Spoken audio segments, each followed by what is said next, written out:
Okay, so it is Wednesday and it's 6:32, no, 6:31.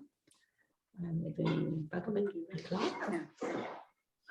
And we have Malini, Jivan Mukta, and Casey, and then Eze somewhere in the distance. And then here we have Syamapriya and Anasuya. And we have Bhakta Devon. And more to come. And more to come. And more to come. There we are.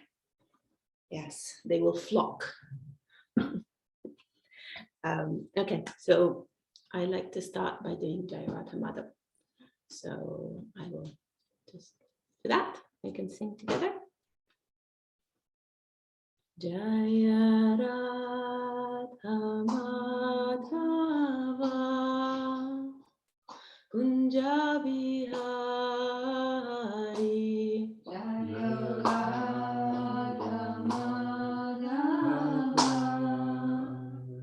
Kunja Bihari Jaya Radha Madhava Kunja Bihari Jaya Radha Madhava Kunja Bihari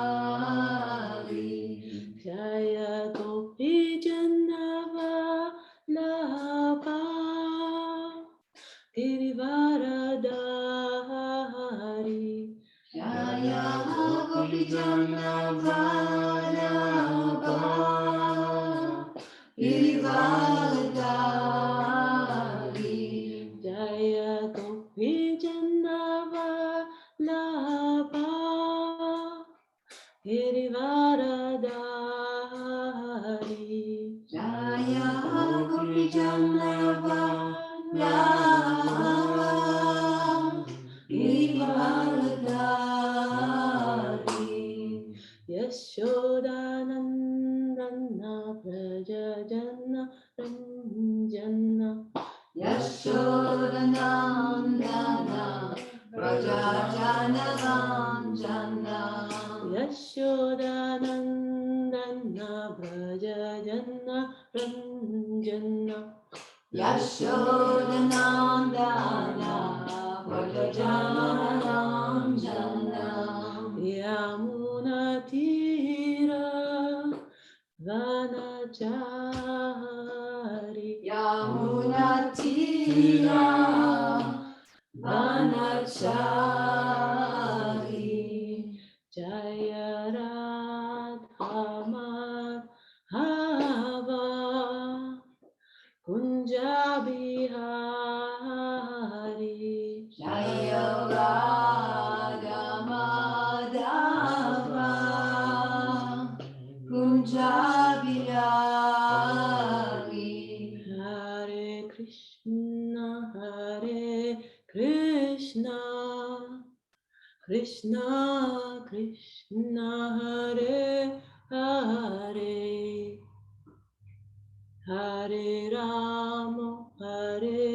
Rama Ramo Ramo Hare Hare Hare Krishna Krishna Krishna Krishna Hare Hare Hare Rama Rama Rama Rama Hare Hare Hare Krishna Krishna Krishna Hare Hare Hare Ramo Ramo Ramo Hare Hare Hare Krishna Krishna Krishna Hare Hare. Hare Rama, Hare Rama, Rama Rama, Hare Hare.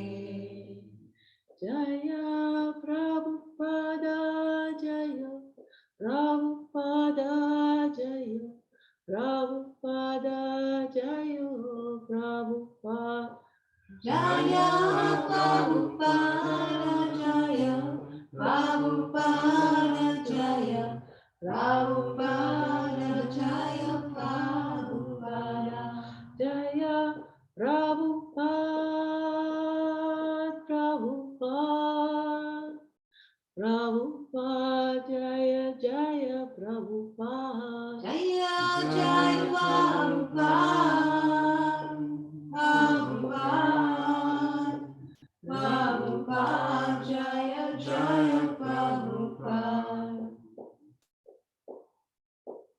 Shri Prabhupada ki Jaya.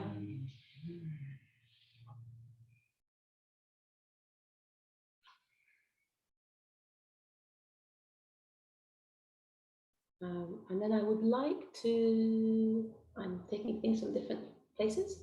I'd like to chant Om Namo Bhagavate 3 times.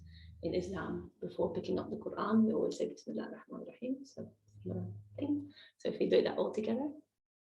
Om Namo Bhagavate Vasudevaya. Om Namo Bhagavate Vasudevaya. Om Namo Bhagavate Vasudevaya.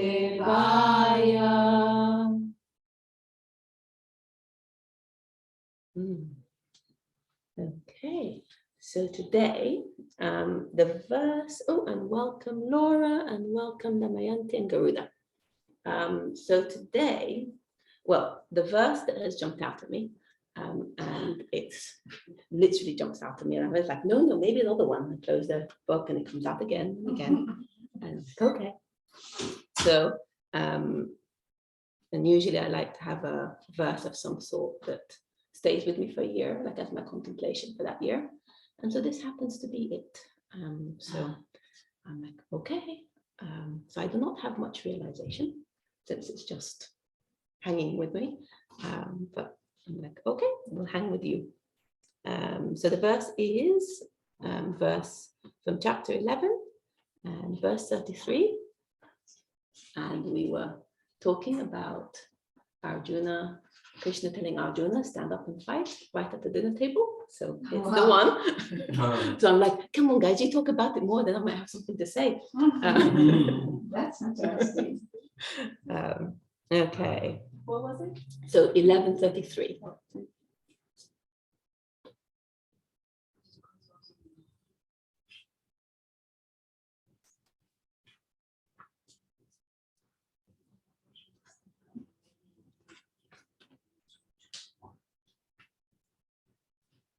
So the verse, and again, I listened to the pronunciation of it a number of times, and I am not very good at it, but we will give it a go. So, Tasmat Vam Utistaha Yasa Labhasva Jitva Satrun Bhunkva Rajyam Samridham Maya Eva Ete Nihata Purvam Eva Nimitta Matram Bhava Savya Sachin.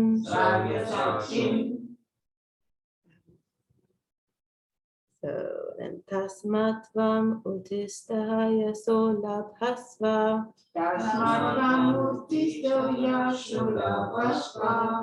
Jidva Satrun Bhunsvaya Rajyam Samridham Jitva Shatrubhushva Rajya Samritam Maye Vaite Nihata Purvameva Maya Nivaite Nihata Purameva Nimitta Matram Bhava Savya Sachin Nimitta Matram Bhavasavya Sachin Tasmat Vam Utista Yaso Labhadva Tasmat Vamutishta Yasholabhasva Jitva Satrun Vungsva Rajyam Samridham Jiva Shatrubhushva Rajyam Samridam Maye Vaite Nihata Purvameva Maya Ivaite Nihata Puvameva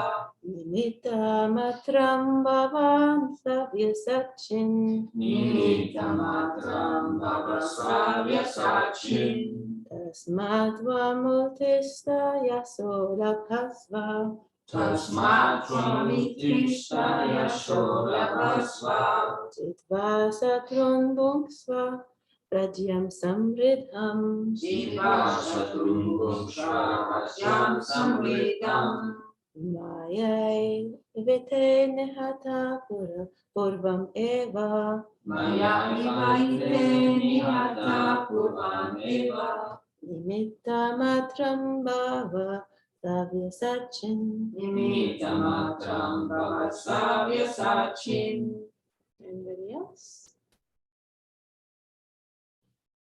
Tasmat Tvamutishta Yaso Labhasva Tasmat Vamutishta Yasholabhasva Jitva Satrun Swarajam Samritam Jiva Shatrubhushva Rajyam Samritam Maya Vaite Nihata Purvameva Maya Ivaite Nihata Purvameva Nimitta Matram Bhavasavya Sachin Nimitta Matram Bhavasavya Sachin Tasmat Vamutishta Yasholabhasva Tasmat Vamutishta Yasholabhasva Jitva Shatrubhushva Rajyam Samridham Jitva Shatrubhushva Rajyam Samritam Maya Vaite Nihata Purvameva Maya Ivaite Nihata Purvameva Nimitta Matram Bhavasavya Sachin Nimitta Matram Bhavasavya Sachin Tasmat Vamutishta Yasholabhasva Tasmat Vamutishta Yasholabhasva Jitva Shatrubhushva Rajyam Samridam Jitva Shatrubhushva Rajyam Samritam Maya Ivaite Nihita Puvameva Maya Ivaite Nihata Purvameva Nimitta Matram Bhavasavya Sachin Nimitta Matram Bhavasavya Sachin Tasmat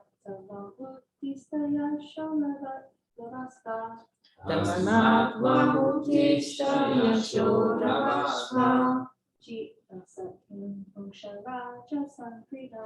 Jitva Satrubhushva Rajyam Samritam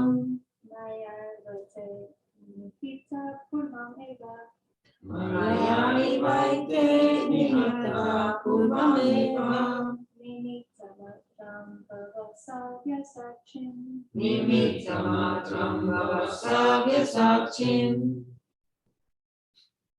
Would anybody online like to? Oh, looks like, Okay, we'll try. yay. You want to go first?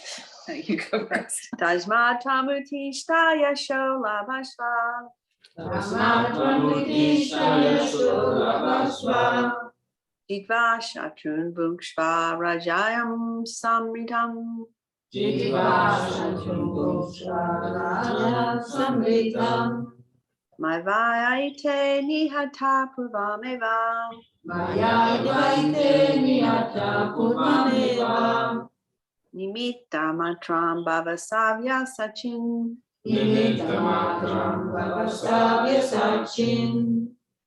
Tasmat Tvam Utasha Yasho Labhasa. Tasmatvam Uttishya Yasho Jitva Sutram Bunk Swarajam Simradham. Shiva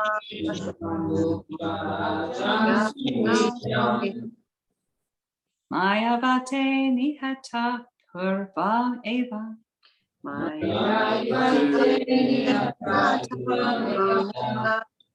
Nimitta Matram Bhava Sayastaschin. Nimittamatram Bhavasavya Sachin. Okay. Anybody else? No.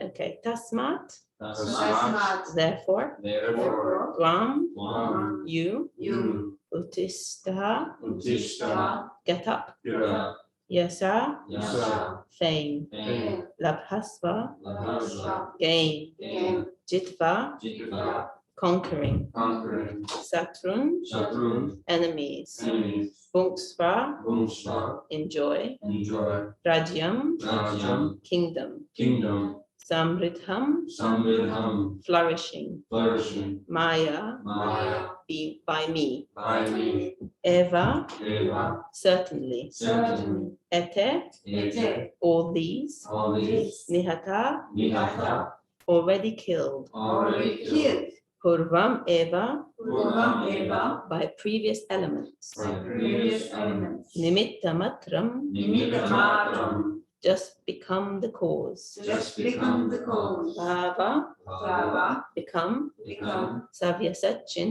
Savya Sachin. O Savya Sachin. O Savya Sachin. Translation by Srila Prabhupada. Therefore, get up and prepare to fight. After conquering your enemies, you will enjoy a flourishing kingdom. They are already put to death by my arrangement, and you, O Savya Sachin, can be but an instrument in the fight. Therefore, get up and prepare to fight. After conquering your enemies, you will enjoy a flourishing kingdom. They are already put to death by my arrangement, and you, O Savya Sachin, can be but an instrument in the fight.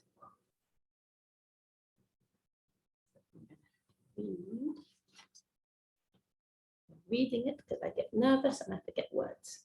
So, Om Jnana Timarandya Jnana Jnana Shakaya Chakshurun Militam Yena Tasmai Shri Gurave Namaha Shri Chaitanya Manobishtam Stativanyena Bhutale Swayam Rupa Kadamayam Dadati Sva Kadantikam Vandeham Shri Guru Shri Yuta Padakamaram Shri Gurun Vaishnavam Cha Shri Rupam Sargatam Sahagana Bhagavata Patam Tam Shajivam Sadvaitam Sadvaitam Sadvaitam Sadvaitam Krishna Chaitanya Devam Shri Radha Krishna Padam Sahaguna Lalita Sa Krishna Cha Hey Krishna Karuna Sindhu Dinavandhu Jagatpate Gopesha Gopika Kanta Radha Kantu Namastate Tata Kancha Karungi Radha Vandavaneshwari Vishwavana Sute Devi Hari Priya Vanchakad Karuna Sindhu Evacha Patita Masada Yoga Krishna Namo Namaha Shri Krishna Chaitanya Prabhu Nityananda Shri Advaita Gadadhara Sita Shri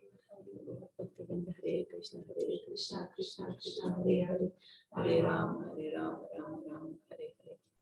And I'm going to read English because often I've heard this or said it and I forget the words in English. So I'm going to read the English. I was born in the darkest region and my spiritual master opened my eyes with the torch of knowledge. I offer my respectful obeisances unto him.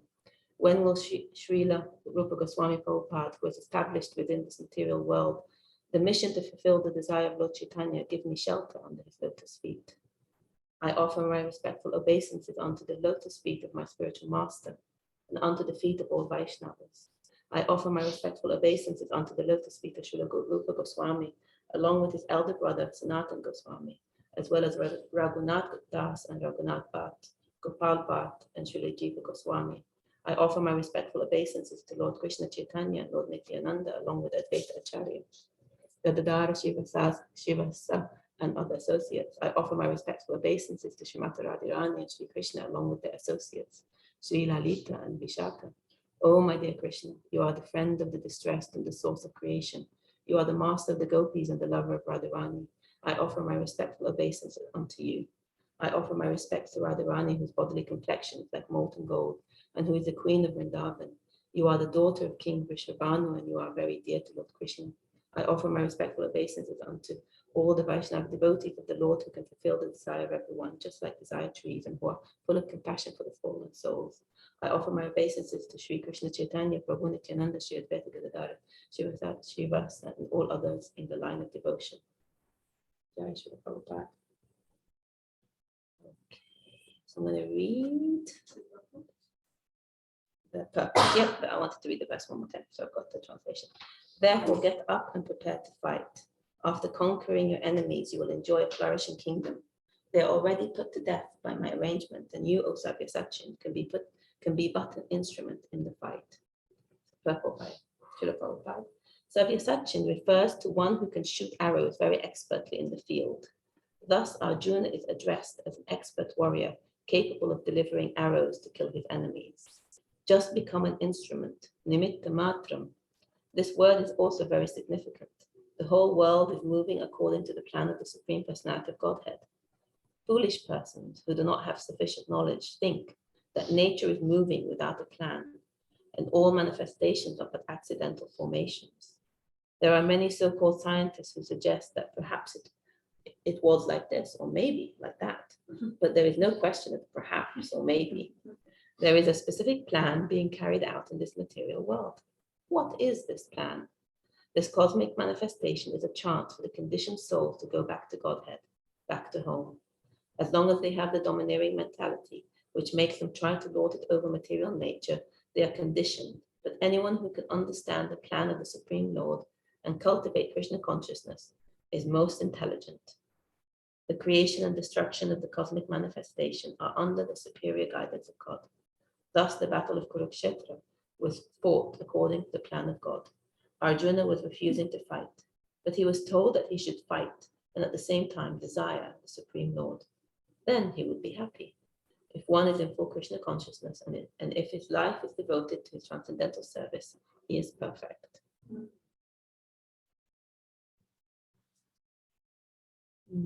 Tasmat Svamutistaya Solabhasva Chitva Sattvam Bhusva Ajam Samridham Maya Ivaite Nihata Purameva Nimitta Matram Savyasachin. Therefore, get up and prepare to fight. After conquering your enemies, you will enjoy a flourishing kingdom. They are already put to death by my arrangement, and you, O Savyasachin, can be but an instrument in the fight. So, class done. Thank you. Very welcome. Brilliant, aren't I? Yeah, that's brilliant. Yeah, all done. Goodbye, everybody. Night, night. Okay. So, and there is a way that for me that is true. It's like, for me, Krishna says everything that he needs to say in this verse of stand up to fight, the different elements of stand up and prepare to fight, the fact that after conquering the enjoyment, it's like it's the spiritual enjoyment, like enjoy the flourishing kingdom. There's another element which is that the outcome is already done. It's already happened. He's already done it. So all that Arjuna needs to do is get up and fight. So that's another element of we just need to show up. The outcome isn't on us. And then the last one, well, last two is he's calling Arjuna by the name Savyasachin, and that has particular significance and telling him to be an instrument. So in that, for me, that feels really complete of like, okay, so if I spend this next year contemplating this and what it means to me, I'll get a little bit, and that will be plenty. So yeah, and then Prabhupada's purport feels complete. So what came to me is, like, as I meditate on this and absorb it, it's like, well, what does this verse and what does Prabhupada's words facilitate in us? Like, rather than, okay, what do I have to say about it? But more like, well, what's this song? The song of God, what's this song? What's these words awakening in us. So I wanted to invite everybody to just take a moment and close your eyes and allow yourself to just take a moment to settle in your seat. Feel your seat beneath you, the ground that's holding you up, the back of the chair that's supporting you if you're sitting against the chair, the air around you. And allow your breath to come in and out. And take a moment to, like here, Arjuna is being spoken to by Krishna, and he's in the middle of a battlefield. There's a battlefield going on. And so I want you to bring to mind, what is your battlefield? What is the battlefield of your life? Bring in the landscape of your mind, the landscape of your emotions, the landscape of the physical body, the landscape of the external life. This is the battlefield that you're in.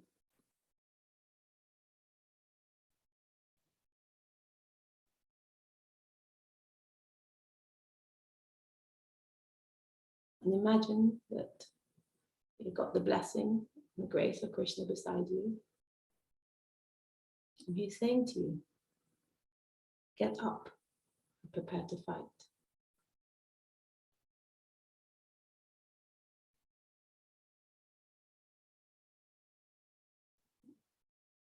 What does that evoke in you?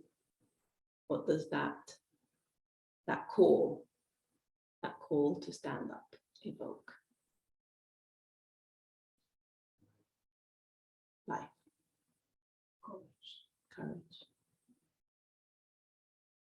So will you tell me more about life? When it evokes life, what does that feel like? Like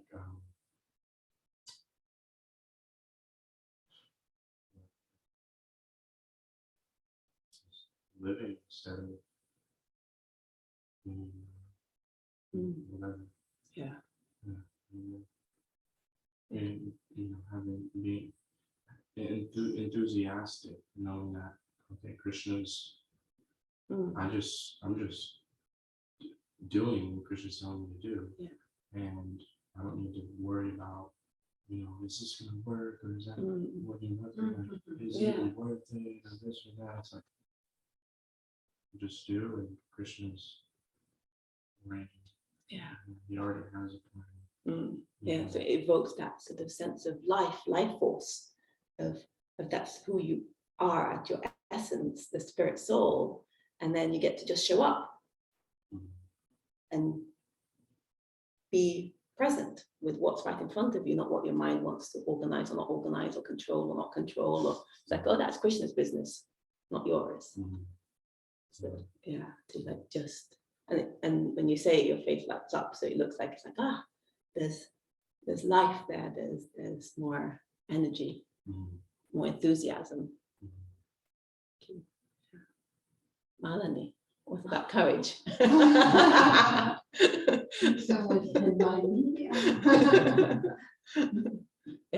Yes, I'm looking at you. I've tried that one with you plenty of times. I don't get away with it, so you're not getting away with it now. So Courage is, the courage to do what I know Krishna wanted to do, and stand and risk, and just above them, like Draupadi. It took courage, there is that moment, like she knew what to do, but at the same time, she's like, wow, I'm more comfortable holding to my sari. I'm more comfortable in what is, like you said, what if I'm wrong? Maybe I don't know what Krishna wants. But that's always there anyway. And then to remember that we can let go, and we're not in control. I am not in control, and I do know what Krishna wants me to do. That was really eerie. We can deny, we can pretend not to know. But I know better to not pretend to know. And And at the same time, often Krishna asks us to do things that are outside of the comfort zone, that are risky, that are sometimes even scary, and to know that we are not doing it. And that's the key in that verse. It's like Krishna is asking me, like I think of Joan of Arc a lot. Joan of Arc, and she was a Persian, and she was asked by Krishna, go and be a soldier and go on a battle and be a soldier, like Arjuna, very similar in fact. Go and fight. And I'm a girl. Come on, I'm a girl. I'm not doing that. And at the same time, like to understand that whatever she did was done through her.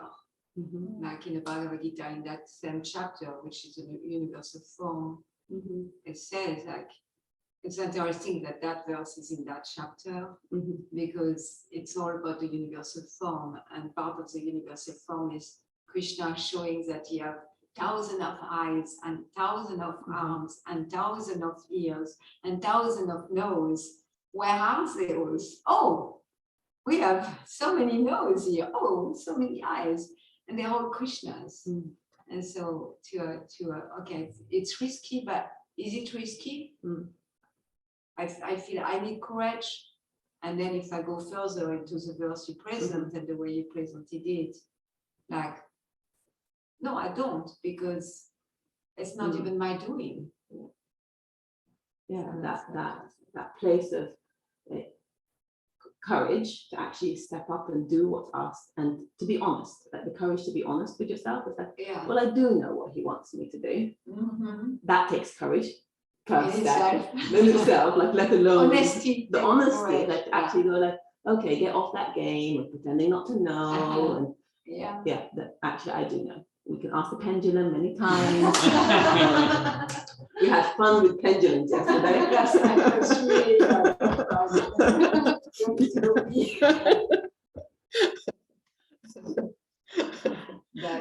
So to have the courage to be honest first, of like, no, I do know what he wants me to do, and then the courage to go to accept the consequences of, like, the consequences are giving up some comforts or some attachments or remove, like, whatever that takes. But then hand in hand, there's also like just the fact of like, but I don't need courage because it's already done. It's already done, and I'm not even the doer. And I'm not even the doer. It's just like I just get to do it. It's a foregone conclusion. So why don't I just participate rather than drag my heels or pretend not to know? And so it reminds me of when I was contemplating this verse. It's the prayer I remember saying in my childhood a lot of, God, give me the courage to know the things I can change, the serenity, the first starting with serenity, God grant me the serenity to accept the things I cannot change, the wisdom to change the things I can, and the wisdom to make the difference, to know the difference between the two. So it's like, okay, so there's things I can change, and that's what maybe Krishna is asking me to do. And then there's things that I just accept as they are, and that takes the courage and knowing which is which. So so it was evoking in you courage. And I get that you knew what you were supposed to do. Yeah. Cool. Yay. I'd like to share. Yes, please. So Casey. at first I felt like when you said like what's your battle with you, I was thinking in like kind of smaller battles. Like organizing these courses, like that's a battle. Like new relationships, like that's a battle.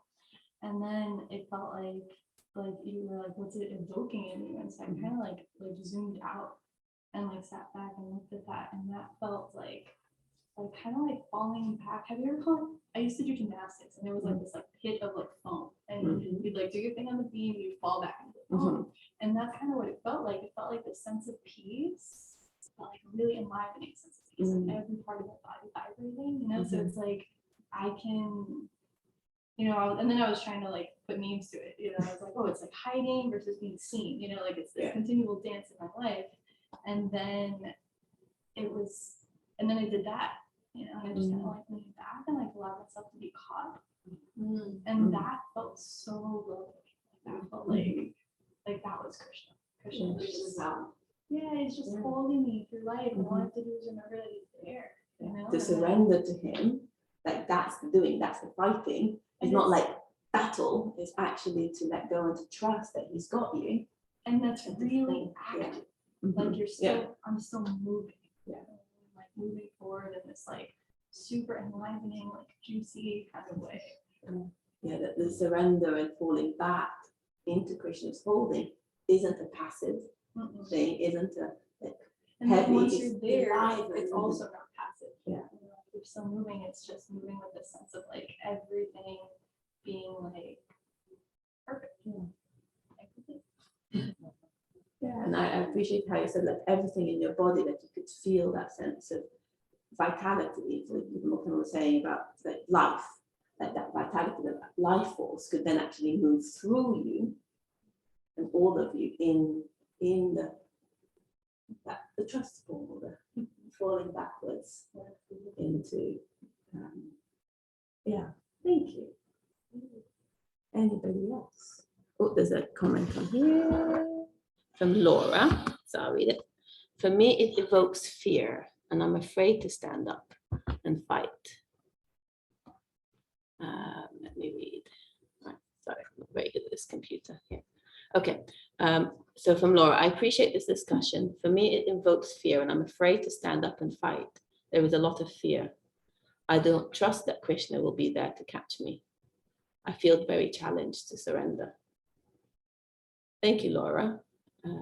Yeah, like I hear that the like in that place of that battlefield and that voice saying from Krishna saying, stand up and fight, stand up and prepare to fight. It can be very scary. And for you, it's very scary, Laura, in that like, well, I don't know if he's going to be there. Is he really going to be there? Has he really got the results?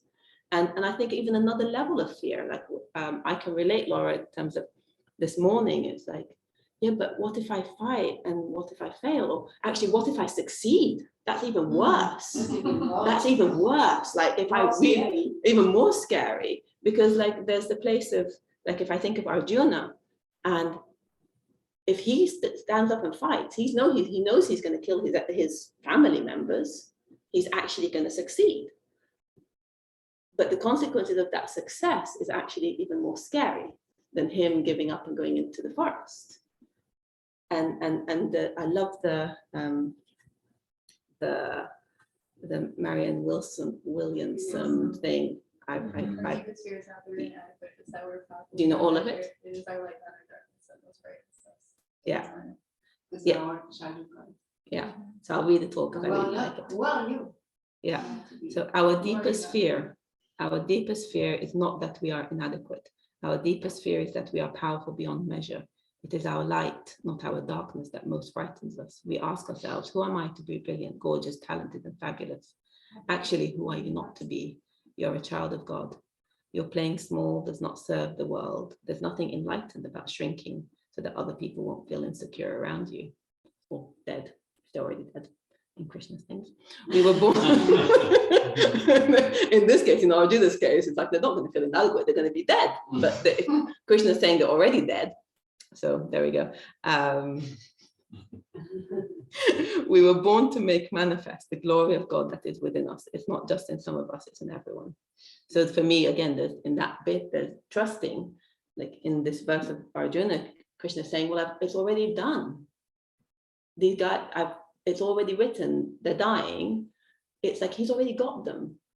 They're his. So whether he chooses for them to live or die, that's his concern. That's his business. So why am I afraid that my actions, so like that's like, yeah, it's like it's not just me that has the light, that has that spirit soul, those people too. And he has them just as much as he has me. And as we let our own light shine, we unconsciously give other people permission to do the same. We are liberated from our own fear, and our presence automatically liberates others. So in Arjuna standing up to fight, then others get to stand up and fulfill their destiny. Because if he didn't stand up fight. Okay, I'm sure Krishna will find other ways of doing it, but it wouldn't be the same. It wouldn't be the same. So, so yeah. So Laura, back to you in terms of like, yeah, that place of a genuine fear of, well, if I stand up, will Krishna be there to get me? I don't know. It's like, and yet I can look back over my life and I can say I've fallen many times, and somehow I'm still here, and somehow he's got me. Maybe not how I want it to be, but he has. So I can take a level of reassurance from that. Laura, was there anything you wanted to say, or I know I reflected some and then came in with other stuff. So if there's anything you want to say, please, you're very welcome. There's a space for conversation. Anybody else before I move on? Like from that space of battlefield evoking Krishna calling. Nobody else? Oh, here we go. So Laura is saying, no, thank you for what you, no, thank you for what you shared. I'm just having lots of tears. Yeah, you're very welcome, and your tears are also welcome. May they wash away some of the, in my case, the dirt and the resistance that I have against showing up. Okay, so. And you are doing it. What? Doing what? Showing up. Yes, I am. I do. Because that's another point. I have it written down here. Yeah. Okay, so I'm just going to go back and read the verse again. Therefore, get up and prepare to fight. Okay, so actually, close your eyes again, please. And you too on here. So, taking a couple of breaths, letting all the words settle. Letting the conversation up till now settle. Being called to fight, being called to show up. The fears, the excitement, enthusiasm, the courage, uncertainties, the tears. And Krishna is talking to Arjuna, saying, therefore get up and prepare to fight. After conquering your enemies, you will enjoy a flourishing kingdom. They are already put to death by my arrangement, and you, O Savyasachin, can be but an instrument in the fight.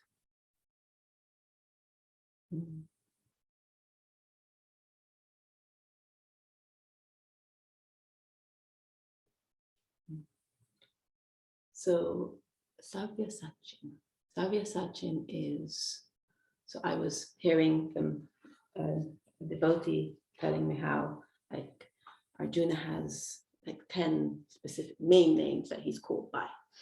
And he got many others too. But Savyasachin is one of the main names. And it's actually only spoken once. Krishna only uses it once, as far as we know, according to the scriptures, in this verse. So there's a significance in that. So Krishna is not choosing to call him anything else. He's calling him Savyasachin. So in this moment, as Krishna is talking to you, Krishna is asking you to stand up and prepare to fight. And Savyasachin means like Arjuna as the greatest warrior who can shoot arrows just as well and expertly with his right and his left hand. It's who he was born to be. Like it's his dharma. It's his dharma to be this great warrior, fighter, archer. And there's that in each of us. And so for me, the prayer is like, well, who am I? Who's like if Krishna was talking to me as Savyasachin, who's that? Who's he evoking? Who's he calling me in me? So right now, as you're with this verse and with your eyes closed and in this place of Krishna calling to you, evoking, calling you, saying, stand up, show up. What is it? Who is? We can all play it small. We can all do what we're good at to escape what we're really brilliant at. We can live our lives doing the things we're good at. And that fills up so much of our time that we do not need to really have that true success and true showing up of what we're truly brilliant at. So what is it? What is it that you're truly brilliant at? What is it that Krishna in hand is saying to you, stand up and fight, but with these qualities, with this quality of being Savyasachin for Arjuna? And so what is it in you right now that is being called forth? What quality of your soul, what quality of your spirit are you being called forth to bring forward?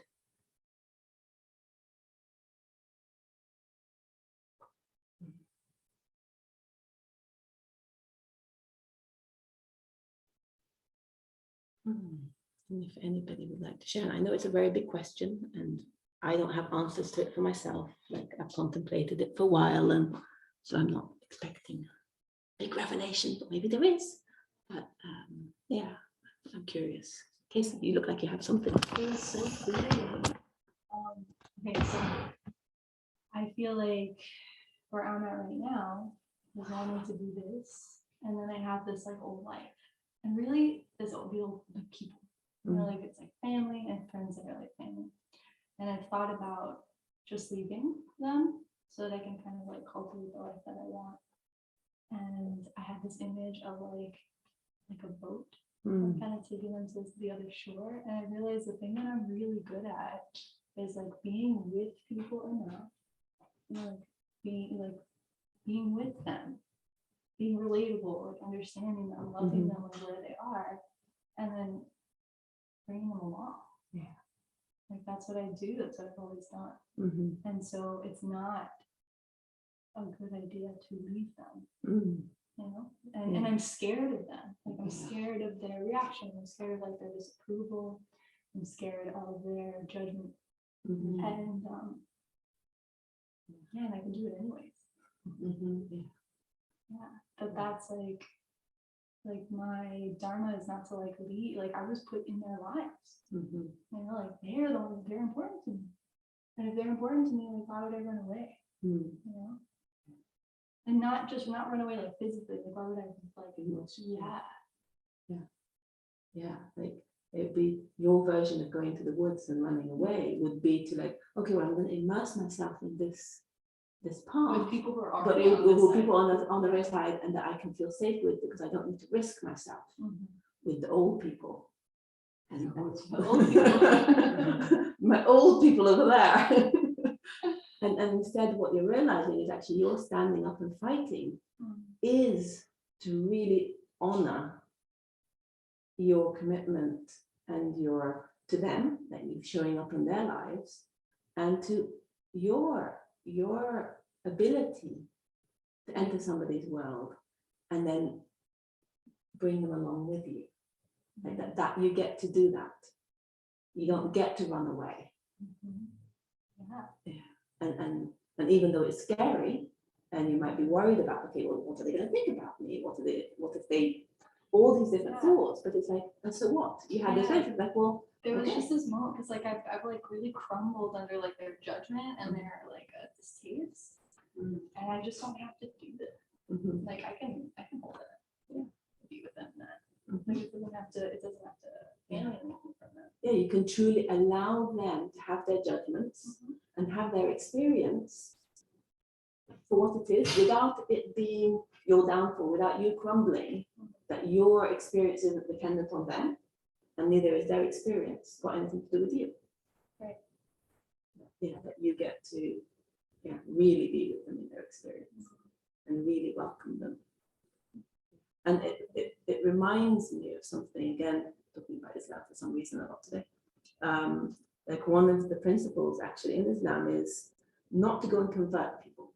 So in the prophet's time, and there's like, don't go out, because there was a lot of Christian missionaries and they would try and convert people and pull them, and it was like, no, don't. You don't go and try and convert people. Don't go and, it's like, be the example, be in those people's lives and be the example that you attract. And it's like Krishna is all attractive. It's like that place of it's like, it's about attraction. It's about higher taste. So what you're saying is you get to be in their lives, bring them with you through your own example, through being inviting, rather than crumbling under any judgments or fearful of their judgments. It's like they're welcome to have judgments. I'm sure you had them. We've all had them. So that's what's coming up for you as your superpower. Like Arjuna's superpower is like with both arms equally. And so your superpower is to, like stay and be and enter people's worlds. Stay. I like that. I don't really resonate with the superpower thing. It just feels like it's who I am. And if I'm not doing that, then I'm not being like using the gifts that Krishna gave me. It's like it's kind of disrespectful. Yeah, by Arjuna not doing what he's meant to do, it's disrespectful. By you not doing what you're meant to do, it would be disrespecting the Hare Krishna. It would be disrespecting that gift. It's like somebody that loves you tons and gives you a gift. And then you're like, oh, thank you. And you go put it in the cupboard and never see it again. Thank you, Casey. Anybody else? Anybody else? Anybody else? Going once, twice, forever hold your peace. Okay. So Savya Sachin, actually a story again, this person was telling me about Arjuna, because it happened to be their favorite verse. So I'm like, oh, tell me more. And it was again about the story about Arjuna, how even as a kid, so we're talking about, okay, what is it that we're naturally good at? That we're not even good at, I don't like the word good. What is that naturally that we're excellent at? Because good for me can have a mediocre place sometimes. So that Arjuna, even as a kid, there was like the pastime of him practicing at night to shoot his arrows so that he can, so it's like, it wasn't for anything specific, it's just something that he did all his life, was that practicing of shooting in those arrows, so that he gets to grow in it. So I like that story. Okay, so I'm going to take a pause.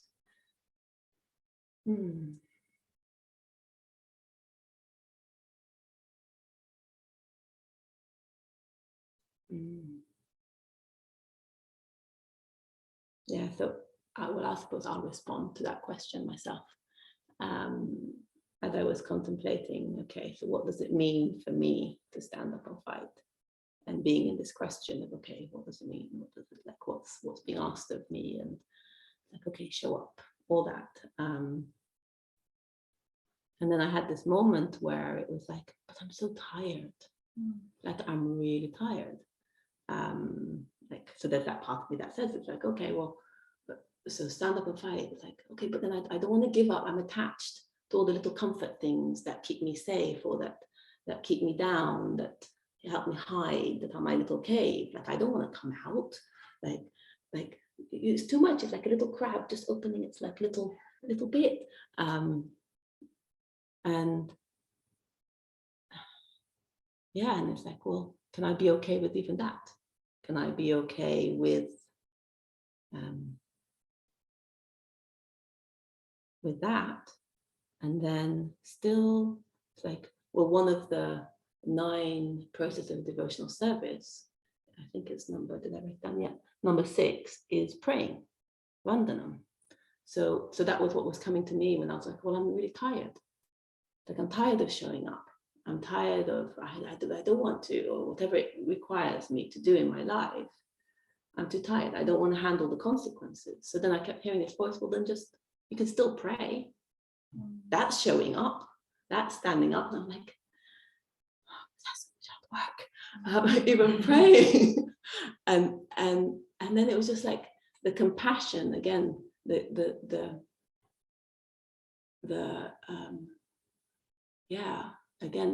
memory or the thought that came into my mind was, again, in Islam, it's like they pray 5 times a day, certain times, and it's you stand and you go up and down and you say certain verses, and then you chant japa on beads, same sort of thing after each one for a certain number of times. And I really love that process actually, because it breaks it up throughout the day. So sometimes I like to do japa that way, like actually, so that it helps me as an anchor point. But anyway, forgetting that. So I'm like, okay, but so then it's like in this conversation between the Prophet and Allah going, but okay, what if my people can't do that? Or what if they're sick? Or what if they're ill? Like what happens? And it's like, well, okay, if you can't stand up and pray, then sit and pray. And I was like, okay, but what happens then if they can't do that? Well, then if they're lying down, then they can lie down and pray. Yeah, but what if they can't even do that? Like, what if for whatever reason? And it was interesting. It's like, okay, well, because it was like, and it was like, okay, you can use your finger and still do the movements, and that's pray. It's like all about intention. So for me, it was like, not so much, it's like, it's this process of me saying, okay, well, I'm too tired.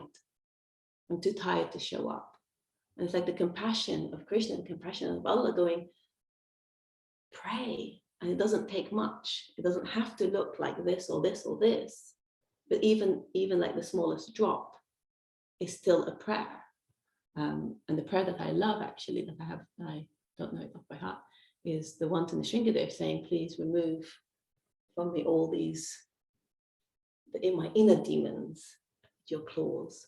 It's like, well, I can, even if I can't show up, even if I'm so covered, I can still pray to be cleansed. I don't even have to do it myself. Even that part, I don't need to do it myself, really, if I'm, so that's where I went. I'm like, I'm so helpless, I'm too tired. It's like, okay, well, pray. And then the other part that came was also, and actually it was the first of the 9 devotional processes thingies. You know, like I go thingies. Yeah, it's a good thing I haven't said ujim flop yet. So and thingamajig. So the first process being Shravanam, hearing. It's like, okay, well, I can at least hear. I can at least hear chanting, even if I feel. As long as you have ears. Yeah, as long as I've got ears, I can hear. But then the thing that popped into my mind was the story that this elder devotee had said at Lord Nityananda's appearance day about his own personal little experience, one of his little experiences with Srila Prabhupada, and that it was in his second initiation, I think it was, and Prabhupada was talking to him and then said to him, are you listening? Are you listening? Even though he was really close. And what that struck with me is like, even physiologically, we can hear something, but not really listen. And so even as I was chanting japa this morning, it's like, am I really listening? So even in Krishna talking, even in chanting the words, even in hearing, like, am I really listening? So that popped up as like, how much do we really listen? Like, it's one thing to hear, and another thing to hear, and then listen and absorb it in fully. So it almost feels like for me in this verse, in this particular one, it's almost like Krishna saying to Arjuna, like, listen, like there's that feeling of shake of like, like, listen. It's like, okay, now I've reflected back, I've got you where you're at, I've showed you all these different things, like, okay, and now like, okay, come on, wake up, listen. So that's something else that this verse for me, yeah, like, you can be but an instrument. Like, I'm just asking you to be an instrument in it all. So yeah, so then are we really listening? Right, that's a question I'm putting out for myself, but also for everybody else, is like, what areas in our life are we not really listening? It's like, where we're pretending that, oh, we don't really hear what Krishna wants us to know. Even when the pendulum tells us, we still like double check. Ask the question differently. Don't answer Facebook. Yeah, so yeah, just putting it out there about listening.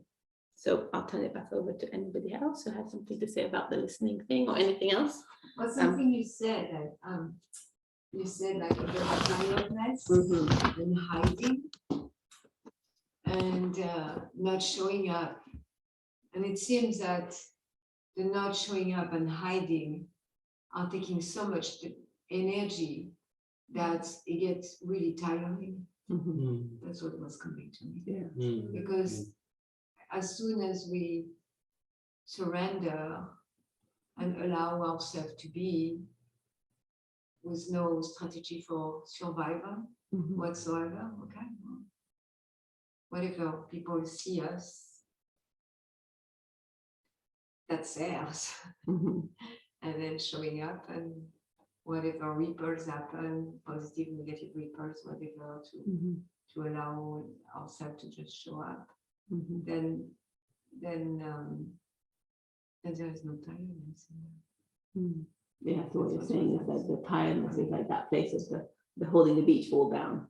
By holding the beach ball down, by hiding, by doing all the survival stuff, which is not showing up, or is what's using up such a large amount of energy, that then we naturally don't have that much space to show up and to have the vitality that you were saying earlier on. It's like when you connected with, okay, what is it evoking? It's like life. Vitality. Yeah, and the vitality. Because when we get out of our own way, then it's just energy of the soul that manifests. But it's about getting out of our own. Yeah. So that the getting out of our own way, and how you're putting it for you, what you're saying is the fight. In a sense. In a sense, is Sabyasachi being on a battle and using the skills that from childhood he has been given, and not be attached to the good or to the good, even to do good, in a sense, not even to do good, or it's it's stepping out of duality and just, okay, I'm going to use my both arm and do it, and that's it.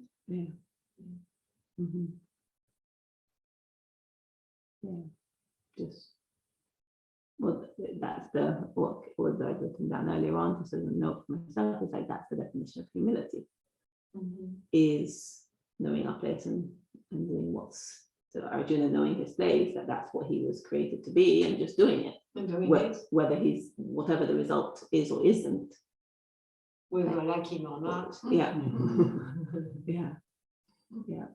So having that space of just showing up regardless of and fearlessness. Fearlessness. What do you mean by fearlessness? Courage. But courage is an action. Fearlessness, just there is no fear. Like Sabyasachi is showing up, and there is no fear there to have. It's not about victory, or it's not about losing the battle. It's not about being liked or not liked. It's not about, it's just about showing up for Krishna. And in that, there is no fear.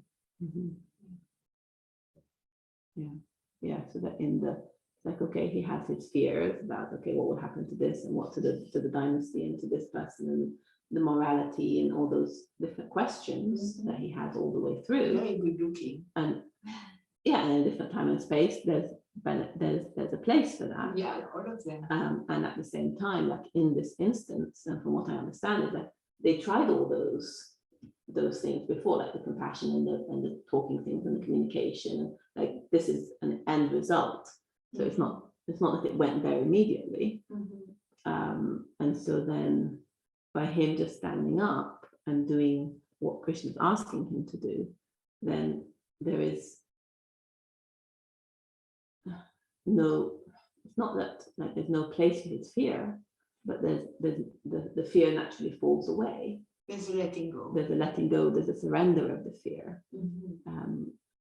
What you said just really struck me, that Krishna's asking him, like that he's not telling him, but even after all of that, like he said, it's a choice. Yeah. That feels like such love to me. Yeah, that Krishna is asking Arjuna. There might be a little bit of a shake with it, of like, wake up. And yet it's not like a demand or an authoritative thing. An authoritative thing, it's actually he's asking, he's like,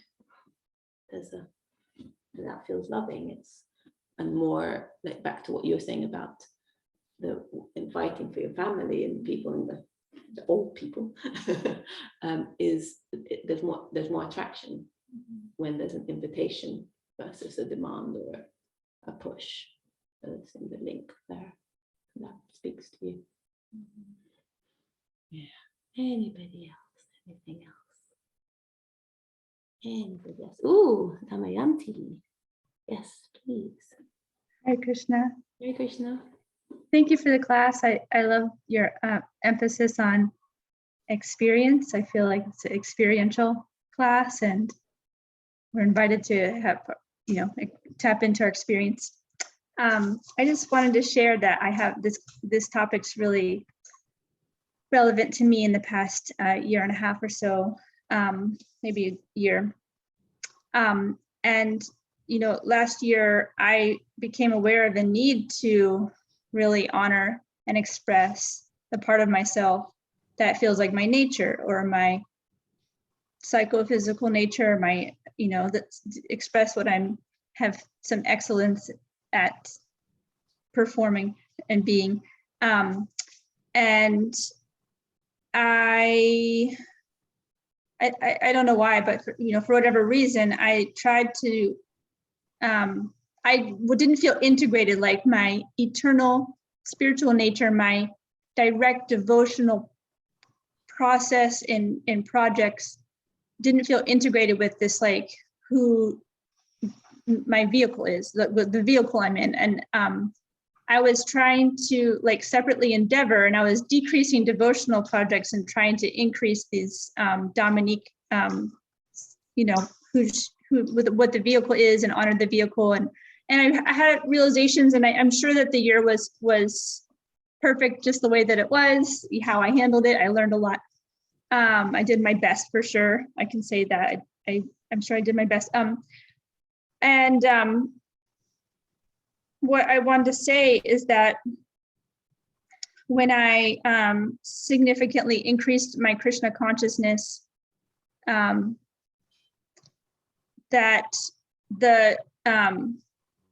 instead of it feeling like I need to be who I am or honor my vehicle or express my excellence in this world, I actually don't need to, because what's like the top priority is my eternal soul.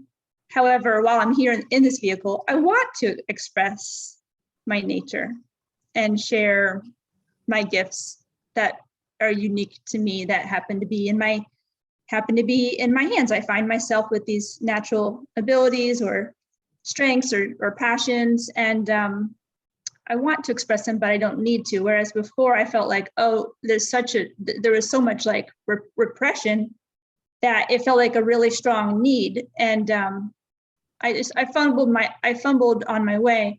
And just the last point is that what's interesting is that whenever I do truly express my nature in this temporary sense, in this vehicle that I'm in, whenever I do, it actually connects me more strongly to Krishna. I'm like, oh, this makes me feel alive. And then I want to pray, and I'm curious what inspiration Krishna might want to like reveal to me. And so I'm just sharing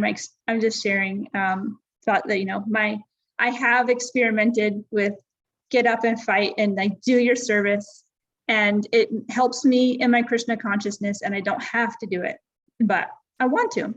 And I'm happy. I'm having fun. Yeah. Thank you. Yeah, like you've been with like finding the different subtleties for me, or like what I'm hearing is the subtleties and the different places that you can go with. Like, okay, what does it mean to stand up and fight?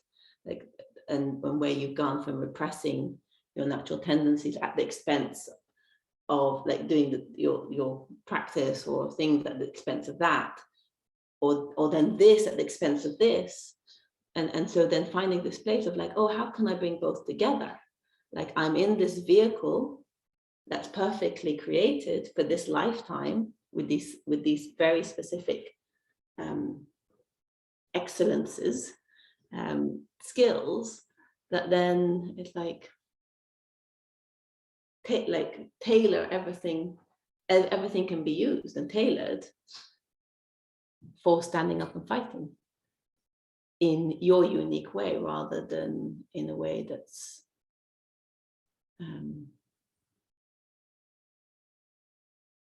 like repressive or denying an aspect of yourself. As I'm hearing you, something popped into my mind. I was reading somebody's lecture on this verse. I didn't read all of it, but I read some of it.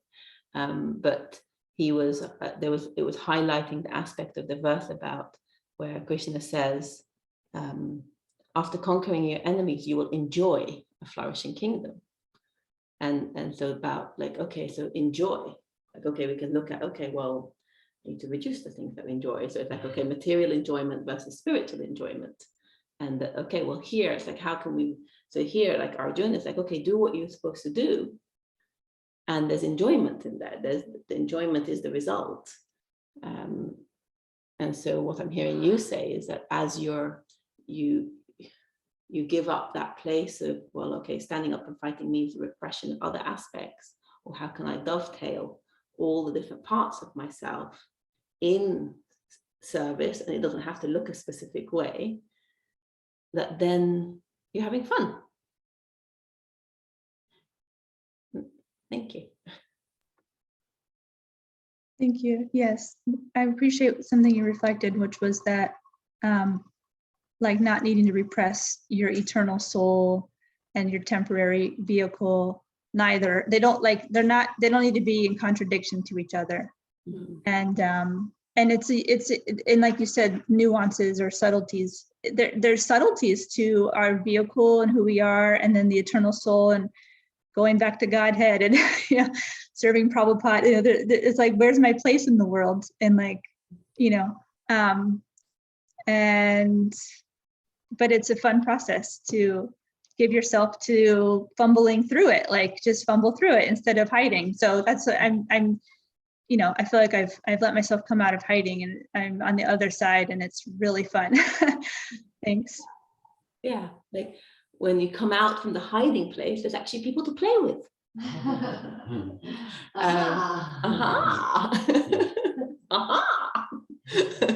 Malini looks at me with an eyes. So there's people to play with. There's life, and there's fumbling, and fumbling sometimes does not look pretty, but you seem quite happy to be fumbling. Thank you, Damayanti. Anybody else? I'm just checking time. We've got some time. We can wrap up. I might have a few things, but before I go to a few things, anything else popping up for anybody? Nothing. Shakes of heads on this side. Any nods on this side? Nope. Some smiles. Okay. So I'm going to pause, and I'm going to read the verse again because that helps me. So the verse says, therefore get up and prepare to fight. It's like, I can't get enough of hearing this because it's so easy for me. Like I hear it, and then the next second it's like, what? Sure, I didn't hear that. So yes, the process of hearing in an attempt to listen. Therefore get up and prepare to fight. After conquering your enemies, you will enjoy a flourishing kingdom. They are already put to death by my arrangement, and you, O Savyasachin, can be but an instrument in the fight.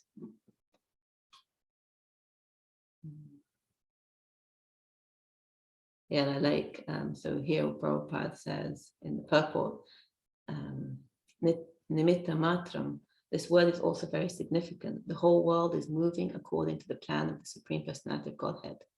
Foolish persons who do not have sufficient knowledge think that nature is moving without a plan, and all manifestations are but accidental formations. Like, so, yeah. Or then lower down where it's like, okay, all the here, or this cosmic manifestation is a chance for the conditioned souls to go back to Godhead, back to home, as long as they have the domineering mentality which makes them try to lord it over material nature. They are conditioned. But anyone who understands the plan of the Supreme Lord and cultivates Krishna consciousness is most intelligent. Yeah. Yeah. So it's that. And it's like that place of in morning class a couple of days ago, we had a discussion at the Govindas about nature, and Malini was saying how like the only humans, so all the other beings, so the animals and the trees, and they're in such a straitjacket type experience that they're purely, their course is their course, like there's no deviation from it. And then we get to go like, and like Madhananda this morning was actually saying about choice, we always have choice. It's like, okay, our choice, we're in the middle of the two, and we get to like either choose to face material nature or face Krishna, and we get to choose that. Whereas the other like beings in the trees or the plants, they're just being like, they don't have to pray, let thy will be mine, because it is. They're going according to Krishna's plan. But we are the ones who get to go like, do I trust you? Should I fall and let you catch me? If I show up, are you going to be there? So yeah, so I just appreciate again the reiteration. Like it's like Krishna needs to say it a number of times, and Prabhupada needs to say it a number of times. Yeah, like get on the train.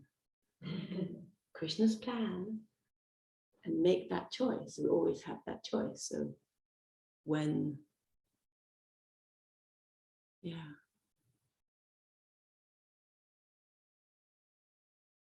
from each moment, when will we make the choice to stand up and fight, to show up, to choose Krishna, to align ourselves with his plan, with what's already happening.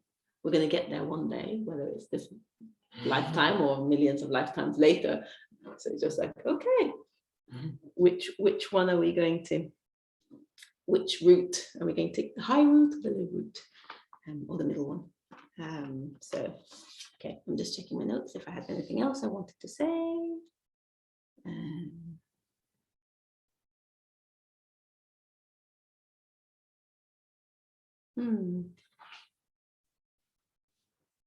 I did, but I'm not sure I want to.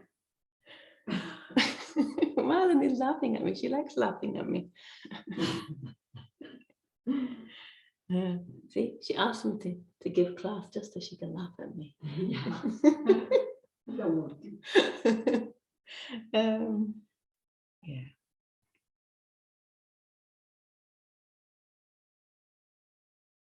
Yeah, it's like you're saying about choosing Krishna in the sentence before last.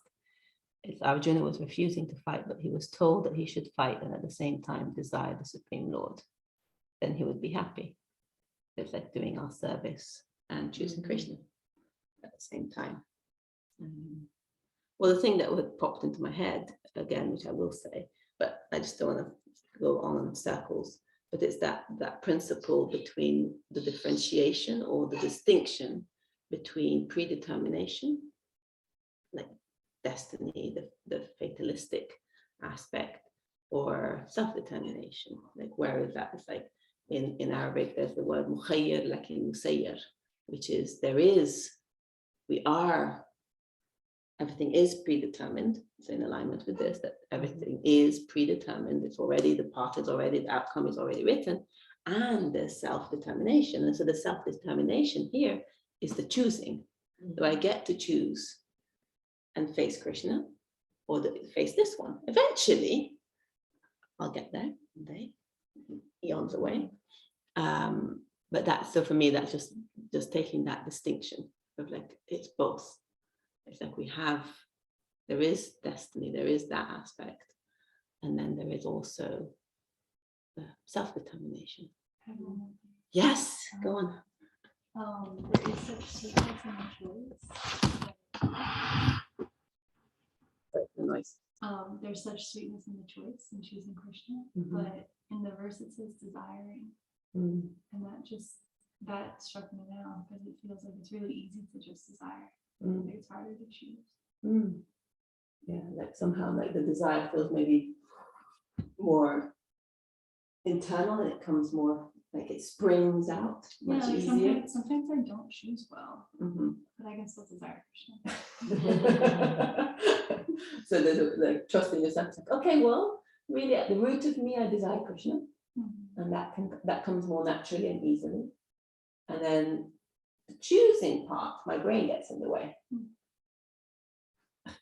Well,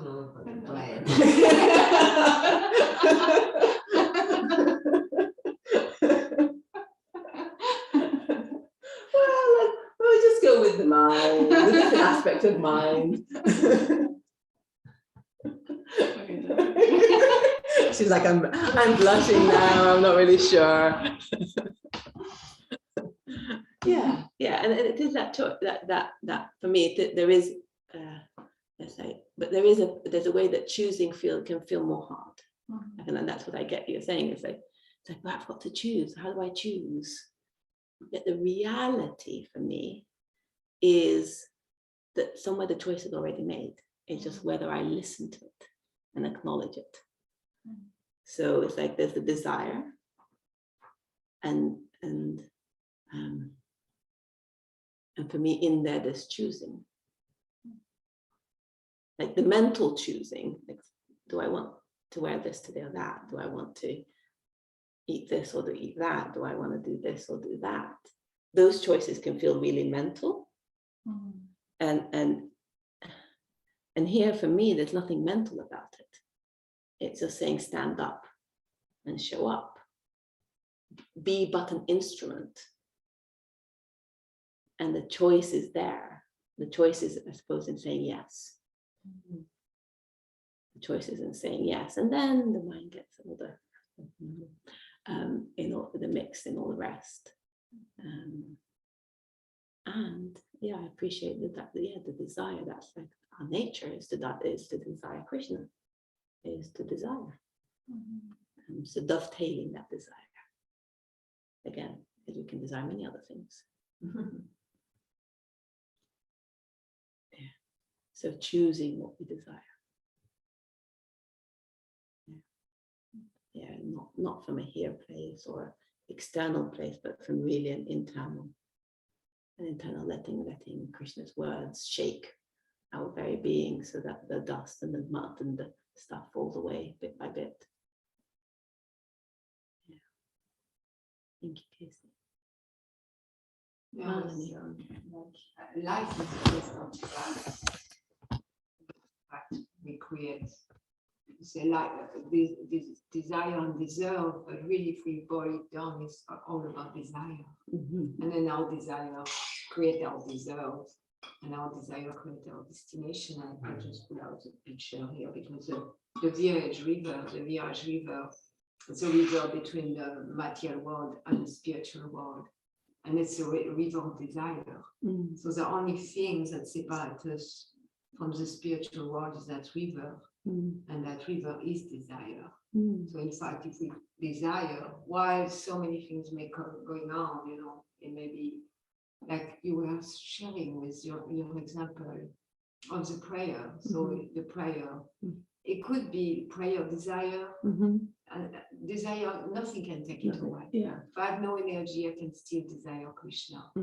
If I, if you get my legs and my arms, unplug block my eyes and my ears, I can still desire Krishna. That nothing can take it away.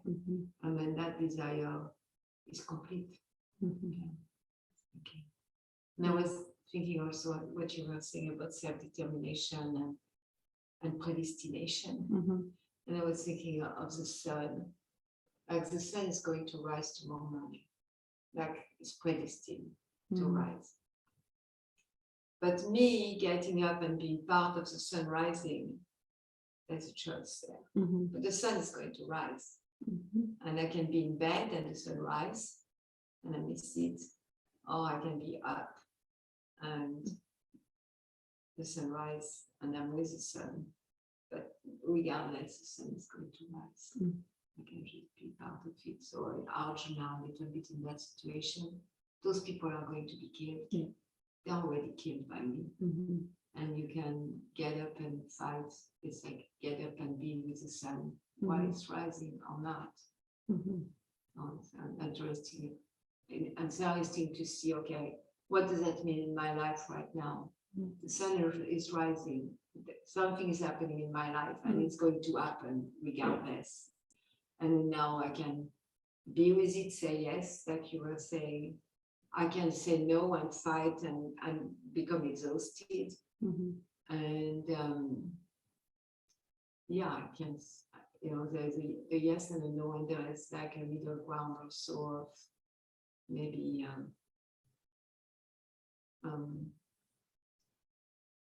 like thinking I'm making it happen, like I'm making the sunrise.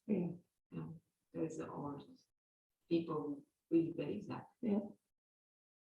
Remember one devotee, she was sharing with me, we were sharing that this morning at the breakfast table about how people came to Krishna consciousness. So one devotee was sharing with me that when they came to Krishna consciousness, the night they went to the Sunday feast, they were at on the cliff, in the West Coast, and really feeling like they were controlling the sun rise. Also, the morning of that Sunday feast, like really completely convinced that the sun was rising because of them. So that's like an all example of that the is happening domineering. in our lives. How much are we thinking, oh, I'm making the sun rise? Not really. How much is the sun rising and we say, no, I don't want to see the sunrise. I'm not part of that. That's not what I want. And then the yes that you were speaking about, yes, the sun is rising and I'm going to be up and witnessing the sun rising and showing up.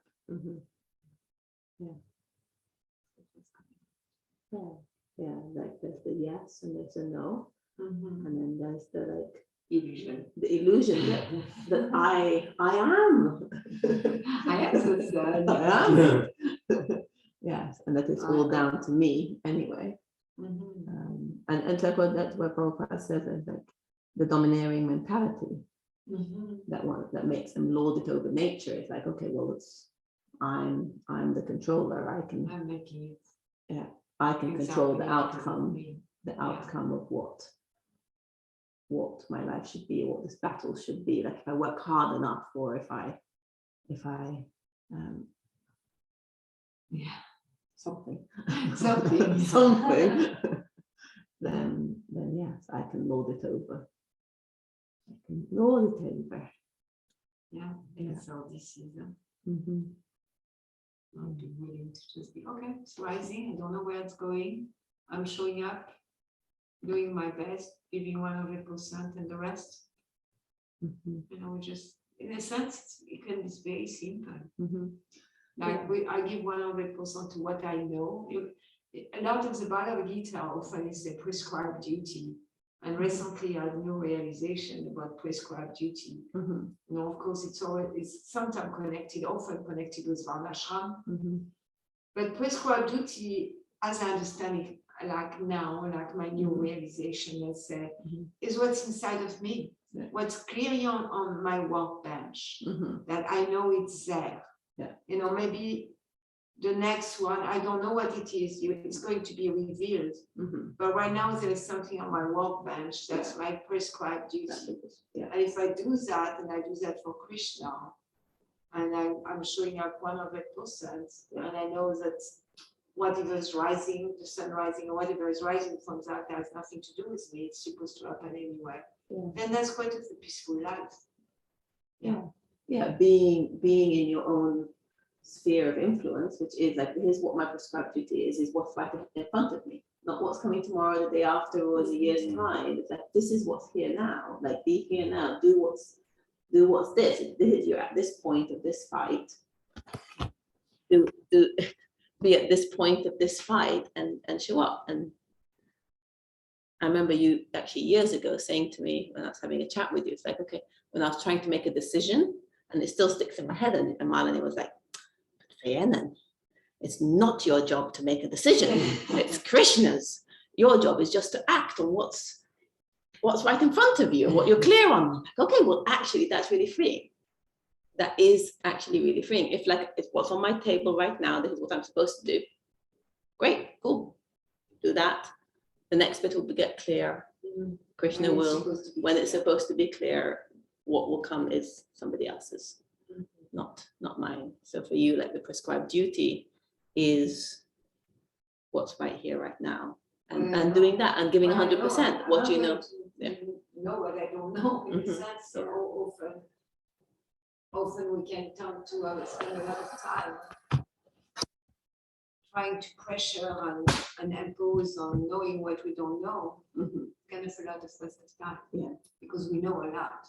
So we can just start with that. We can either try and pretend we don't know what we know, or we can try and mine for something else that we don't know yet, and it's not ours to know. So just accept that we know, have the courage to accept that we know what we know and act on it. And all the rest is Krishna's. And giving 100%. And before we go, because I know the time is out, but I just want to make the distinction of, like, for me, it's really important to give myself that permission of what's 100% today is what's 100% today. It's not determining what 100% tomorrow is, because I can hold myself as like, okay, but 100% like yesterday looked like this. And then that can be, so I just want to name that for me, 100%, showing up 100% right now. Like Arjuna showed up 100%, I'm sure, at many other times of his life.